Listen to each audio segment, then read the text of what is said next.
Mette, ja. Du skal lige til at sige, hvordan Mette går ned. Mette, fordi det er 2 gange Mette. Ja. Det er ikke helt så unikt et navn, Mette, vel? Så skulle vi have haft et navn. Ja, godmiddag.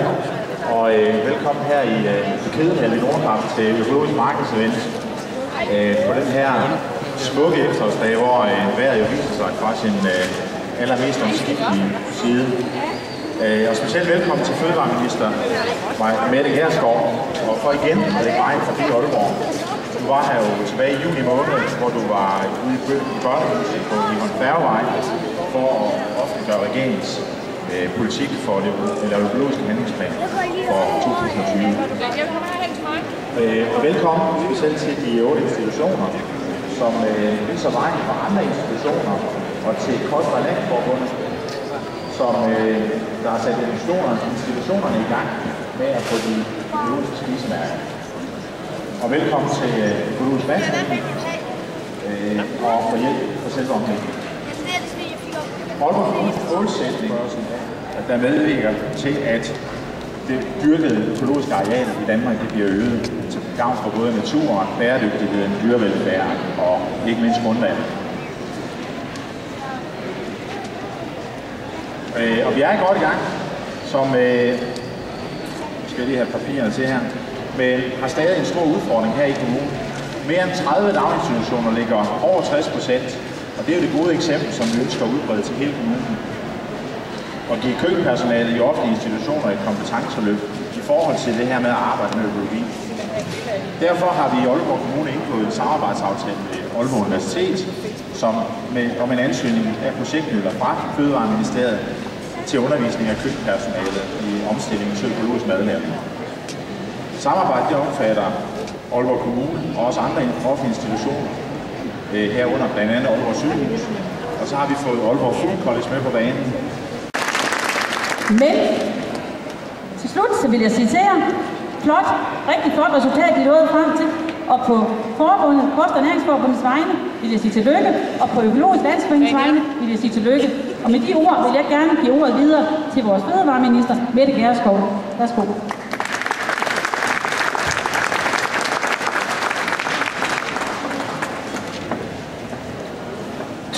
Tusind tak for invitationen til at komme her i dag. Jeg har glædet mig til at komme her og se Nordkraft, for jeg har hørt så meget om det. Men jeg har jo også glædet mig til at kunne snakke med jer, Daniel, som går ud og lever vores ønsker og vores drømme i regeringen ud i livet. Jeg var i børnehuset tidligere på året, og jeg må bare sige, at for mig er det en fornøjelse. Jeg er minister i en regering, som gerne vil en grøn omstilling. Men det er jo ikke noget, vi kan sidde og lave inde på Christiansborg eller inde i ministeriet. Det er jo noget, der skal ske ude i virkeligheden.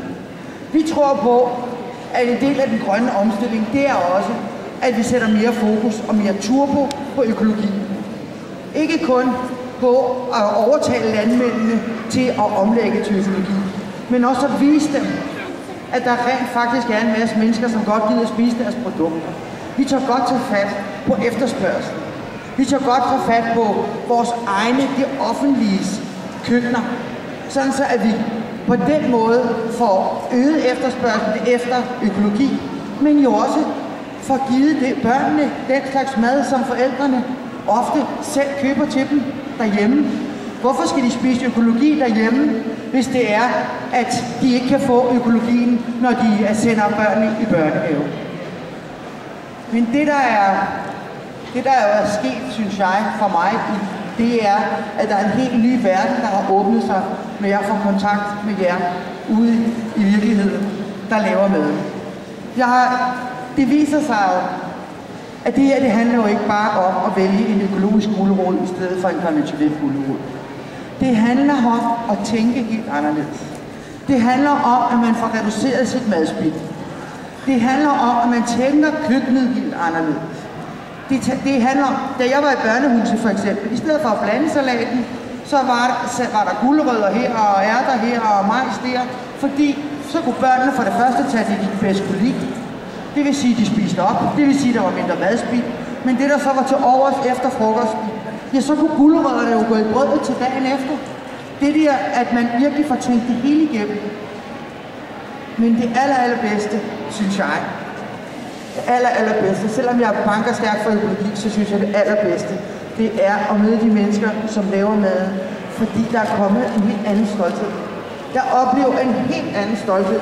Jeg oplever, at de mennesker, der laver maden, de bliver mødt med en helt anden form for respekt.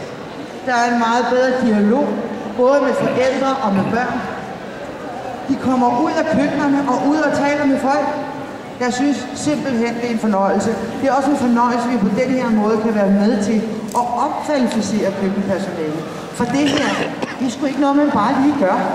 Der skal tænkes over det, der skal tænkes langsigtet, der skal lægges madplaner, ellers så kan man simpelthen ikke få det til at hænge sammen økonomisk.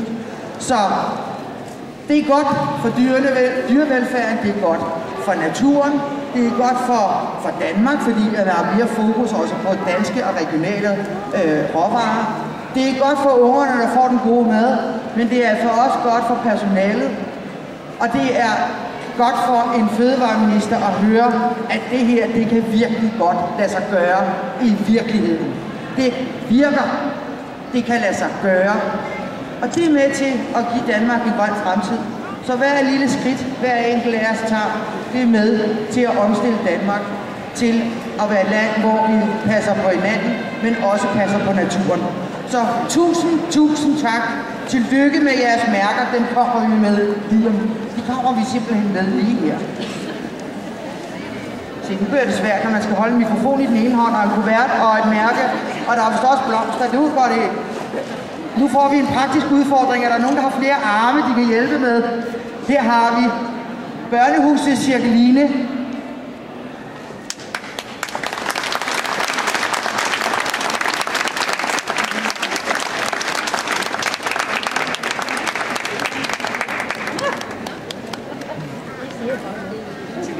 Tillykke.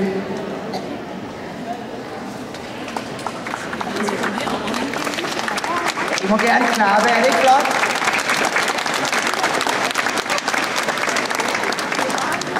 Det var bronzemærket, nu kommer vi til et sølvmærke, det er Troldereden. Har I trolde? Børnehuset Troldereden. Tillykke.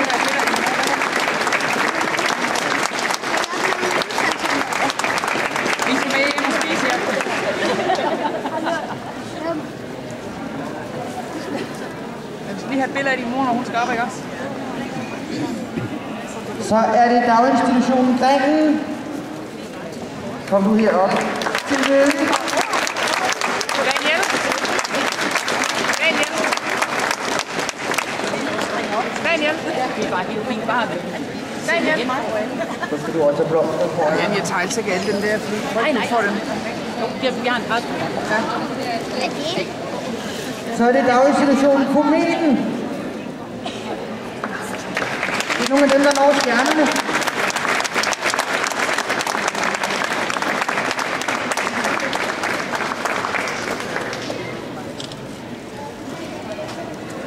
Hvor er det flot.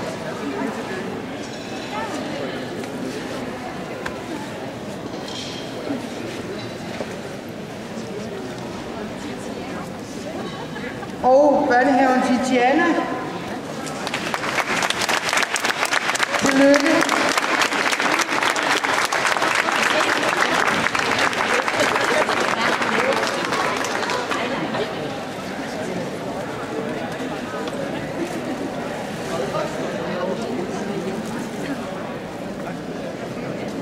Så er det daginstitutionen Fuglsang.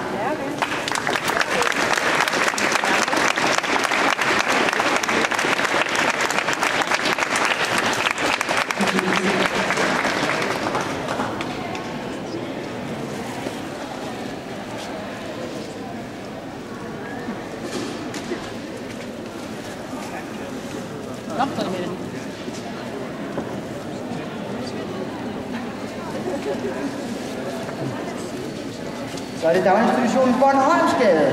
Det går lige ind i den her.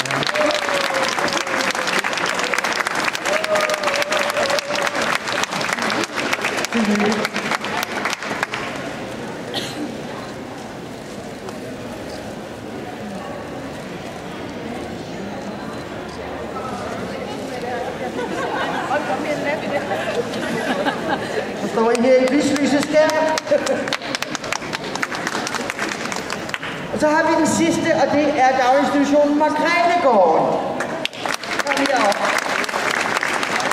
Tillykke.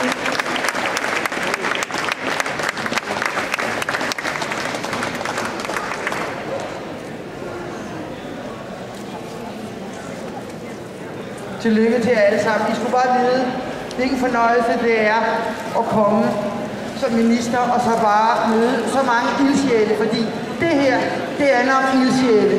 Det handler om folk, der virkelig gør en ekstra indsats, fordi de gerne vil noget.